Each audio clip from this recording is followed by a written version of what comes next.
خیبر کی سنگلاخ چوٹیوں کے سائے تلے بچھے اس وسیع و عریض جرگے میں موت جیسی خاموشی چھائی ہوئی تھی۔ گاؤں کے بڑے اور معززین کے درمیان لکڑی کی ایک اونچی کرسی پر قیس خان بڑی بے نیازی سے ٹانگ پر ٹانگ رکھے بیٹھا تھا۔ ہاتھ میں پکڑی تسبیح کے دانے اس کی انگلیوں کے پوروں تلے سست روی سے گھوم رہے تھے، مگر اس کی گہری عقابی نظریں سامنے کھڑے دلاور خان کے چہرے پر گڑی تھیں۔ ہمیں تمہارا خون نہیں چاہیے دلار خان، خون بہا کر ہم اپنی زمینیں ناپاک نہیں کرنا چاہتے، قیس خان نے نہایت سکون سے کہا، مگر اس کے لہجے کی برفانی کاٹ نے وہاں بیٹھے ہر شخص کی ریڑھ کی ہڈی میں سنسنی دوڑا دی۔ پھر آپ کو کیا چاہیے قیس خان؟ دلار خان کی آواز خوف سے تھرتھرائی۔ قیس خان کے لبوں پر ایک شفاف مگر فاتحانہ مسکراہٹ رقص کرنے لگی۔ اس نے تسبیح جیب میں ڈالی اور جھک کر دلار خان کی آنکھوں میں آنکھیں ڈال کر بولا، مجھے تمہاری بیٹی پلوشہ ونی میں چاہیے۔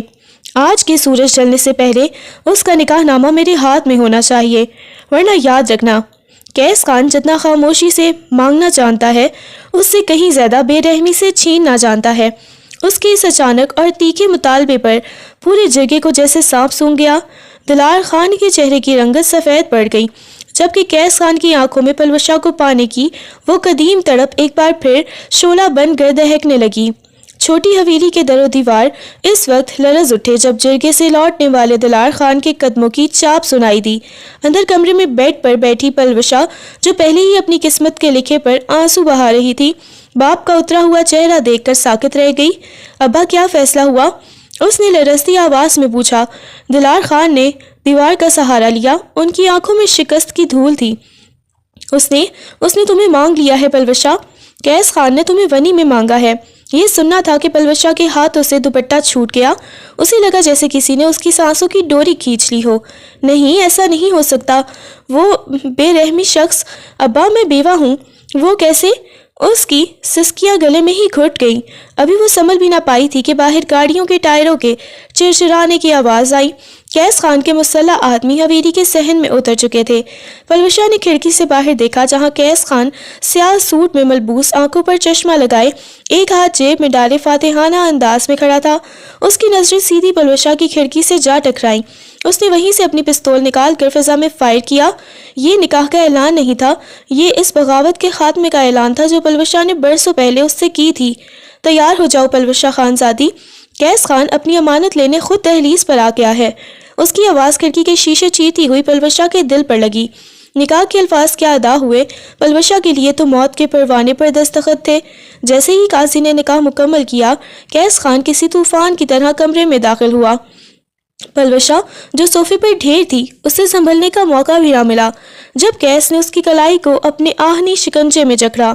آپ پلیز ہمارا ہاتھ چھوڑ دیں، ہمیں درد ہو رہا ہے۔ اس کی گرفت میں مچھلی کی طرح تڑپتی وہ اٹک کر بولی، مگر مقابل بے رحم تھا۔ درد؟ قیس نے اسے جھٹکے سے اپنے سینے سے لگایا۔ اس کی آنکھوں میں برسوں کا انتقام اور جنون ایک ساتھ رقص کر رہا تھا۔ درد تو اب تمہارا مقدر ہے پلوشہ، تم نے سوچا تھا کہ بیوکی کا لبادہ اوڑھ کر تم میری پہنچ سے دور ہو جاؤ گی۔ اس نے اسے تقریباً گھسیٹتے ہوئے حویلی کے صحن کی طرف بڑھایا جہاں گاڑیاں سٹارٹ کھڑی تھیں۔ دلار خان نے آگے بڑھ کر روکنا چاہا، مگر قیس کی ایک سرد نظر نے انہیں قدم پیچھے ہٹانے پر مجبور کر دیا۔ آج سے یہ صرف میری ہے اور میری مرضی کے بغیر یہاں پرندہ بھی نہیں پر مارے گا۔ قیس نے اسے زبردستی گاڑی کی پچھلی نشست پر پٹخا اور خود اس کے برابر میں آ بیٹھا۔ گاڑی جیسے ہی حویلی سے نکلی، قیس نے اس کے کان کے پاس جھک کر نہایت پست اور خطرناک حد تک رومانوی لہجے میں سرگوشی کی۔ رو لو پلوشہ، جتنا رونا ہے آج رو لو، کیونکہ میری حویلی کی دیواریں تمہارے آنسو نہیں، صرف تمہاری مکمل سپردگی مانگیں گی۔ گاڑی کی رفتار کے ساتھ پلوشہ کے دل کی دھڑکنیں بھی بے ترتیب تھیں۔ وہ کھڑکی سے باہر تیزی سے پیچھے جاتے درختوں کو دیکھتی رہی جہاں اس کا بچپن اور آزادیاں ہمیشہ کے لیے دفن ہو رہی تھیں۔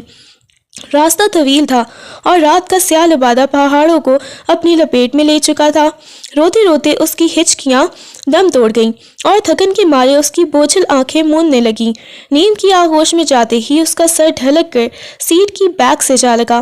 بکھری ہوئی زلفیں اس کے پیلے پڑتے چہرے پر پریشان حال لہرانے لگی۔ قیس خان جو اب تک خاموشی سے سامنے دیکھ رہا تھا، اس نے گردن موڑ کر اس کے معصوم مگر غمزدہ چہرے کو دیکھا۔ اس کے چہرے کی سختی ذرا سی پگھلی۔ اس نے نہایت ہی آہستگی سے اپنا ہاتھ بڑھایا اور اس کی پیشانی پر آنے والی لٹ کو پیچھے کیا۔ اس کی پورے پلوشہ کی مخملی جلد کو چھوئی تو کیس کی آنکھوں میں ایک عجیب سی تپش ابھری۔ بڑی جلدی تھک گئی تم؟ ابھی تو تم نے کیس خان کی قید کی پہلی رات بھی نہیں دیکھی۔ اس نے دبی آواز میں سرگوشی کی اور گاڑی کی سپیڈ مزید بڑھا دی۔ اندھیری رات کو چیرتی ہوئی وہ کالی گاڑیاں جب کیس خان کی اونچی حویلی کے سامنے رکی تو چوکیداروں نے جلدی سے بھاری گیٹ کھول دیے۔ کیس نے انجن بند کیا اور خاموشی سے سوئی ہوئی پلوشہ کی طرف جھکا۔ اسے اب اس آفت کی پرکار کو بیدار کرنا تھا جو اس کی زندگی کا سب سے بڑا سکون اور سب سے بڑی اذیت بننے والی تھی۔ کیس نے گاڑی کا دروازہ کھولا اور نہایت مہارت سے پلوشہ کو اپنی مضبوط باہوں میں بھر لیا۔ وہ نیند کی گہرائی میں اس کے کندھے پر سر ٹکائے کسی معصوم بچے کی طرح بے خبر تھی۔ حویلی کے برآمدوں میں اس کے بھاری جوتوں کی چاپ گونجی تو پہرے داروں نے حقیقت سے عقیدت میں سر جھکا لیے، مگر کیس کی نظر صرف اس وجود پر تھی جو اب مکمل طور پر اس کی دست رس میں تھا۔ کمرے میں داخل ہوتے ہی اس نے پلوشہ کو نرمی سے بیڈ کے درمیان لٹایا اور خود اس کے سرہانے بیٹھ گیا۔ کمرے کی مدھم روشنی میں اس نے پلوشہ کے چہرے کے نقوش کا جائزہ لینا شروع کیا۔ وہی آبرو، وہی ستان آنکھ اور وہی لب جن کی خاطر اس نے اپنی پوری زندگی داؤں پر لگا دی تھی۔ بچپن کی پہلی شرارت سے لے کر جوانی کی اس بغاوت تک کیس نے اسے ہر روپ میں ٹوٹ کر چاہا تھا۔ اس کی محبت کوئی عام جذبہ نہیں بلکہ ایک جنون تھا جو وقت کے ساتھ ساتھ ایک آگ بن چکا تھا۔ اس نے جھک کر پلوشہ کی پیشانی پر اپنے لب رکھے، ایک طویل اور تشنہ بوسہ جو اس بات کا اعلان تھا کہ برسوں کی جدائی کا سفر اب ختم ہو چکا ہے۔ تم میری ہو پلوشہ، صرف میری، چاہے تم اسے محبت سمجھو یا قید۔ اب اس کمرے کی دیواریں اور میرا وجود ہی تمہاری کائنات ہیں۔ اس نے اس کے ہاتھ کی پوروں کو چوما، وہاں ایک ہلکی سی تپش ابھی بھی باقی تھی جو کیس کے اندر کے طوفان کو ہوا دے رہی تھی۔ کیس کی نظریں پلوشہ کے نیم وال لبوں پر ٹھہری تو اس کے ضبط کے بندھن ٹوٹنے لگے۔ برسوں کی پیاس اور اس کی قربت نے کیس کے اندر کے مرد کو بہکنے پر مجبور کر دیا۔ وہ آہستہ آہستہ اس کے چہرے کی سمت چکا جہاں تک کہ اس کی سانسوں کی تپش پلوشہ کے گالوں کو جھلسانے لگی۔ عین اسی لمحے پلوشہ نے ایک لمبی سسکی لی اور اپنی بوجھل آنکھیں کھول دیں۔ سامنے کیس کا جنونی چہرہ دیکھ کر اس کے ہوش اڑ گئے اور وہ گھبرا کر پیچھے ہٹنے لگی۔ پلوشہ کو جاگتا دیکھ کر کیس پلک جھپکنے میں سنبھلا اور اس کے چہرے پر وہی پرانی سختی اور صفاقی لوٹ آئی۔ اس نے خود کو نرم پڑنے سے روکا اور الٹا پلوشہ پر جھک کر اسے بیڈ کی پشت سے جا لگایا۔ جاگ گئی تم؟ میں تو سوچ رہا تھا کہ شاید تمہاری بے ہوشی کا ڈرامہ لمبا چلے گا، اس نے کرخت لہجے میں کہا اور اپنا ہاتھ اس کے چہرے کے پاس دیوار پر جما دیا۔ پلوشہ کی دھڑکنیں اس کے قرب سے بند ہونے لگی تھیں۔ وہ اسے دھکیلنا چاہتی تھی مگر کیس کا وجود کسی پہاڑ کی طرح اٹل تھا۔ آپ پلیز پیچھے ہٹیں، آپ کی ہمت کیسے ہوئی ہمیں یہاں لانے کی؟ اس نے کانپتی آواز میں اپنا دفاع کرنا چاہا مگر کیس کے لبوں پر ایک زہریلی مسکراہٹ ابھری۔ اس نے اس کی تھوڑی کو اپنی انگلیوں کے شکنجے میں لیا اور اس کی آنکھوں میں جھانک کر بولا، ہمت کی بات تو اب تم مجھ سے مت ہی کرو جانے من۔ اب تم اس قید میں ہو جہاں تمہاری ہر سانس میری اجازت کی مرہون منت ہوگی۔ اب دیکھتا ہوں تمہاری وہ بغاوت کہاں چھپتی ہے۔ پلوشہ نے جب دیکھا کہ کیس کا چہرہ اس کے اتنا قریب ہے کہ وہ اس کی آنکھوں میں اپنا خوف دیکھ سکتی ہے تو ڈر کے مارے اس کے دماغ نے کام کرنا چھوڑ دیا اور زبان سے وہ نکل گیا جس کی کیس کو توقع نہیں تھی۔ آپ اتنے قریب کیوں آ رہے ہیں؟ کیا آپ کو نہیں پتا کہ آج کل وائرس پھیلا ہوا ہے؟ سوشل ڈسٹنسنگ نام کی بھی کوئی چیز ہوتی ہے۔ پلوشہ کی یہ بات سن کر کیس جو اسے ڈرانے اور اپنی ہیبت بٹھانے کے موڈ میں تھا ایک لمحے کے لیے ہکا بکا رہ گیا۔ اس نے پلوشہ کو ایسے دیکھا جیسے وہ کسی دوسری دنیا کی مخلوق ہو۔ اس کی ساری سنجیدگی اور وہ رومانیت والا غصہ ہوا ہو گیا۔ وائرس؟ پلوشہ خان، میں تمہارا شوہر ہوں، کوئی چیختا ہوا مریض نہیں جو تم مجھ سے دور بھاگ رہی ہو۔ کیس نے دانت پیستے ہوئے اپنی گرفت ڈھیلی کی مگر چہرے پر ابھی سختی برقرار رکھنے کی کوشش کی۔ پلوشہ نے موقع پا کر تکیہ اپنے اور اس کے درمیان رکھا اور معصومیت سے بولی، نکاح کا مطلب یہ تھوڑی ہے کہ آپ بالکل سانس روکنے والے فاصلے پر آ جائیں۔ ویسے بھی آپ نے بچپن سے اب تک کچھ خاص بدلا نہیں، تب بھی آپ ایسے ہی زبردستی کرتے تھے اور اب بھی وہی حال ہے۔ کیس کو اس کی اس بچکانی بغاوت پر غصہ تو بہت آیا مگر اندر ہی اندر اس کی وہی پرانی پلوشہ نظر آئی جو اسے ہمیشہ لاجواب کر دیتی تھی۔ اس نے ایک گہرا سانس دیا اور دوبارہ اس پر جھک کر اسے وارننگ دی، یہ تکیے اور یہ بہانے صرف آج کی رات کے لیے ہیں، کل سے تمہاری یہ سوشل ڈسٹنسنگ میں خود ختم کروں گا۔ اب چپ چاپ سو جاؤ، ورنہ میرے پاس تمہیں خاموش کرانے کے اور بھی طریقے ہیں۔ کیس کی آنکھوں میں دہکتا جنون دیکھ کر پلوشا کا دل پہلے تو زور سے دھڑکا، مگر جیسے ہی اس نے کیس کی گرفت میں وہ پرانی تڑپ اور تحفظ محسوس کیا، اس کے اندر کا ڈر کسی کونے میں جا چھپا۔ اسے بخوبی اندازہ تھا کہ یہ شخص چاہے پورے گاؤں کے لیے جلاد ہو، اس کے لیے وہی پرانا کیس ہے جو بچپن میں اس کی ایک خراش پر پوری حویلی سر پر اٹھا لیتا تھا۔ اب جب ڈر نکلا تو زبان پر کھجلی شروع ہو گئی۔ اس نے کیس کے مضبوط بازو کو انگلی سے چبویا اور بڑی معصومیت سے بولی، ویسے کیس خان، یہ جو آپ اتنا غصہ دکھا رہے ہیں نا، اس سے آپ کے ماتھے پر جھڑیاں پڑ رہی ہیں۔ ابھی تو ہمارا پہلا دن ہے، اگر آپ ایسے ہی بڈھے ہوتے رہے تو لوگ کہیں گے کہ پلوشا خانزادی اپنے دادا کے ساتھ گھوم رہی ہے۔ کیس کا جبڑا سختی سے بھیج گیا۔ وہ جو اسے اپنی ہیبت سے لرزانا چاہتا تھا، اس کی بے وقوفی پر ساکت رہ گیا۔ پلوشا، تم ہوش میں تو ہو؟ تم اس وقت کیس خان کی قید میں ہو اور تمہیں میری جھریاں نظر آ رہی ہیں۔ قید تو ٹھیک ہے، مگر کیا اس قید خانے میں کھانا ملے گا؟ اس نے بیڈ پر چوکڑی مار کر بیٹھتے ہوئے کیس کو ایسے دیکھا جیسے وہ اس کا شوہر نہیں بلکہ حویلی کا ویٹر ہو۔ جرگے میں آپ کی تقریر اتنی لمبی تھی کہ بھوک کے مارے میرے پیٹ میں چوہے ونی ونی کر رہے ہیں، اور ہاں، اگر آپ نے زبردستی والا وہ ڈائلاگ دوبارہ بولا نا کہ تم میری ہو، تو قسم سے میں نے یہی شور مچا دینا ہے کہ سردار صاحب اپنی بیوی کو بھوکا مار رہے ہیں۔ کیس نے ایک ہاتھ ماتھے پر رکھا، اس کا سارا روب جھاگ کی طرح بیٹھ گیا۔ تم نہیں بدلو گی پلوشا، میں یہاں تمہاری زندگی اجیرن کرنے کا سوچ رہا ہوں اور تمہیں چوہوں کی پڑی ہے۔ وہ اسے گھورتا ہوا مڑا، مگر جاتے جاتے اس کے ہونٹوں پر ایک بے اختیار مسکراہٹ آ گئی جو اس نے بڑی مشکل سے چھپائی۔ چپ چاپ لیٹی رہو، کھانا کمرے میں آ رہا ہے، اور خبردار جو باہر نکلنے کی کوشش کی، ورنہ اس بار زنجیریں منگوا لوں گا۔ اس نے دھمکی دی، مگر لہجے میں وہ کاٹ غائب تھی۔ زنجیریں؟ سستی والی مت منگوائیے گا، مجھے الرجی ہوتی ہے۔ پلوشا نے پیچھے سے آواز لگائی اور تکیے سے ٹیک لگا کر فاتحانہ مسکراہٹ سجائے اسے باہر جاتے دیکھنے لگی۔ کیس خان کمرے سے نکل کر سیدھا بی جان کے کمرے کی طرف بڑھا، جہاں کی فضا میں سندل اور تسبیح کی دھیمی خوشبو بسی تھی۔ کمرے میں داخل ہوتے ہی اس کے چہرے کی وہ تمام سختی اور سرد مہری پگھل گئی تھی جو اس نے دنیا کے لیے اوڑھ رکھی تھی۔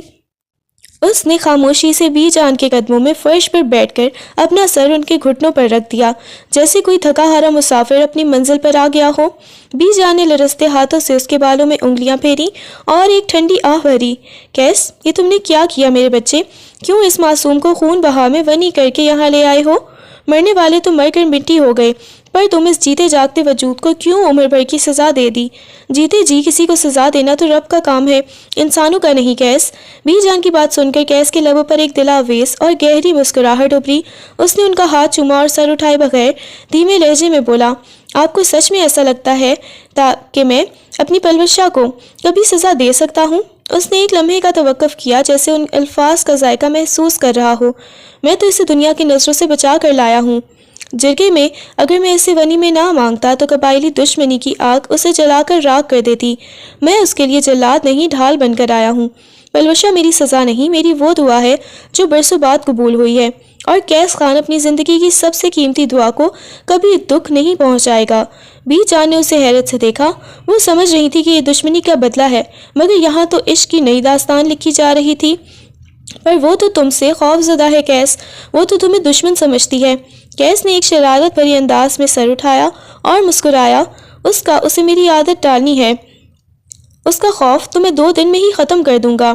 ابھی تو اسے میری عادت بھی ڈالنی ہے، کیونکہ اب اس حویلی میں اس کی بے وقوفیاں سننے والا صرف میں ہی ہوں۔ ادھر چھوٹی حویلی میں طوفان کھڑا ہو چکا تھا۔ پلوشا کا سابقہ منکوہا دلاور، جس نے اپنی بدزبانی اور بدگمانی کی وجہ سے پلوشا کو رخصتی سے پہلے ہی طلاق دے دی تھی، اب ناگن کی طرح تڑپتا ہوا دلار خان کے سامنے کھڑا تھا۔ یہ آپ نے کیا کیا دلار خان؟ میری منگیتر کا نکاح اس کیس خان سے کروا دیا؟ دلاور کے لہجے میں غصہ اور حسد کا زہر بھرا ہوا تھا۔ میں نے آپ سے کہا تھا کہ میں کچھ دن میں اسے دوبارہ اپنے نکاح میں لے لوں گا، میرا غصہ ٹھنڈا ہونے کا انتظار تو کرتے۔ دلار خان، جو پہلے ہی اپنی بیٹی کو ونی میں دیکھ کر ٹوٹ چکے تھے، دلاور کی بے شرمی پر دیکھ کر جلال میں آ گئے۔ پہلے جو کچھ تم نے اس کے کردار پر کیچڑ اچھال کر اسے طلاق دی، اس کے بعد تمہیں لگتا ہے کہ میں اپنی بیٹی دوبارہ تمہاری بھٹی میں جھونک دوں گا؟ دلاور خان نے گرج کر کہا، دفع ہو جاؤ یہاں سے، تم نے تو اسے گلی کے چوراہے پر چھوڑ دیا تھا۔ وہ تو کیس خان تھا جس نے اسے ونی کے بہانے ہی صحیح مگر عزت سے اپنے گھر کی چھت دی۔ دلاور کی آنکھیں غصے سے خون آلود ہو گئیں۔ عزت؟